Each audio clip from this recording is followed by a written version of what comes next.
Para pembenci Pak Jokowi mengatakan proyek IKN mangkrak. Kata siapa mangkrak?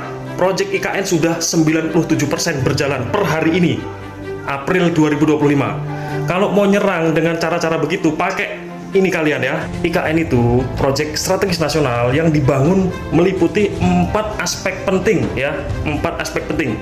Yang pertama, tujuan dibangun IKN itu sendiri. Yang kedua, konsep pembangunan IKN.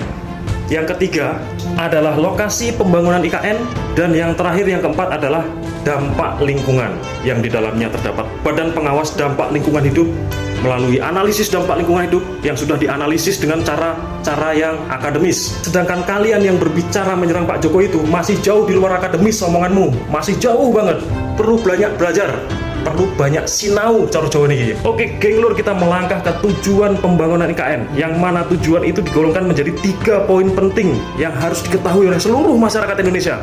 Harus diketahui karena ini merupakan hal yang sangat penting dan bisa merubah arah masa depan bangsa Indonesia. Poin pertama, memperkuat posisi Indonesia sebagai pemimpin regional Asia Tenggara dan juga dunia. Poin kedua, menjadi pusat ekonomi baru yang merata dan berkelanjutan. Dan poin ketiga yang tidak kalah penting adalah menjadi kota model baru, kota masa depan yang mengurangi emisi karbon dan menggunakan energi-energi yang bersih, yang mana energi tersebut berpihak kepada lingkungan hidup. Kok ya sampai sekarang masih ngomongin IKN mangkrak, IKN mangkrak? Tujuanmu itu apa ngomong IKN mangkrak? Kamu nggak mau negara ini maju ya? Nggak mau negara ini bisa bersinar di Asia Tenggara, bahkan di dunia? Bicara itu pakai data, jangan pakai okol. Seperti kata Pak Prabowo, jangan cuma omon-omon, buktikan omonganmu. Saya membuktikan tidak mangkrak karena sudah 97% IKN itu dibangun, dan hari ini sudah banyak ASN yang dikirim ke sana, sudah difungsikan di sana itu. Mangkrak dari mana? Banyak negara tetangga kita di Asia Tenggara khususnya yang berlomba-lomba ingin membuat sentral bisnis di sini. Ya, yang bisa melakukan itu, yang bisa 10 tahun berpikir lebih cepat daripada mereka adalah Pak Jokowi sebagai konseptor pembangunan IKN beserta kabinetnya. Ya, sekarang Indonesia sudah bersiap-siap untuk menjadi pemimpin regional Asia Tenggara, yang mana kemudian harus bisa disimpulkan buzzer itu disewa oleh mafia yang nggak suka dengan pemerintah Indonesia, nggak suka dengan kemajuan yang kita bangun seperti saat ini. Ya, buzzer dibayar untuk menyerang kita. Siapa yang bayar? Orang asing yang merasa disaingi oleh Indonesia. Kalian udah tahu sendiri siapa kira-kira negara yang selama ini bersaing dengan Indonesia. Ya, bagi yang nyerang-nyerang Pak Jokowi itu ya sampai sekarang ya, mainlah coba ke Kalimantan kalau kalian bicara masalah IKN. Ya, kalau nggak punya duit ya minimal pakai internet. Main lewat Android nggak apa-apa, lewat iPhone nggak apa-apa kalau punya. Di sana ada informasinya semua. Ya kan, masyarakat Indonesia harus dididik. Ya, peran Menteri Pendidikan salah satunya yang masih kurang saya lihat adalah itu.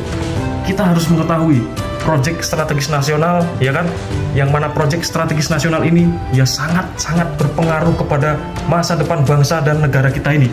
Sehingga seharusnya guru-guru di level pendidikan dasar, kemudian di level pendidikan sekolah menengah pertama sampai di sekolah menengah atas, minimal harus memberi informasi yang bagus-bagus, harus memberi informasi yang mendidik anak-anak sekolah supaya tahu, supaya melek matanya. Dan sekali lagi saya gaungkan, semangat buat warga negara Indonesia, semangat, kita dukung pemerintah, ya kan. Kita jangan mudah tergiring oleh opini-opini jahat, oleh opini-opini hoak yang tidak benar. Kita harus bicara by data, kita lihat datanya di sana seperti apa. Jangan mudah percaya sama omongan buzzer. Buat teman-teman yang sudah mendukung, saya ucapkan terima kasih yang sebesar-besarnya untuk masa depan Indonesia. Ya, saya juga meminta bantuan untuk memberikan like, komen, dan share sebanyak-banyaknya ke sosial media kita semua, supaya informasi-informasi yang terkait dengan proyek-proyek nasional, yang terkait dengan kemajuan Indonesia bisa terus kita suarakan terus, supaya Indonesia ini semakin sejuk, semakin tenang, dan semakin pinter. Akhir kata, wassalamualaikum warahmatullahi wabarakatuh. Selamat pagi, siang, sore, dan malam hari. Semoga Indonesia bebas korupsi.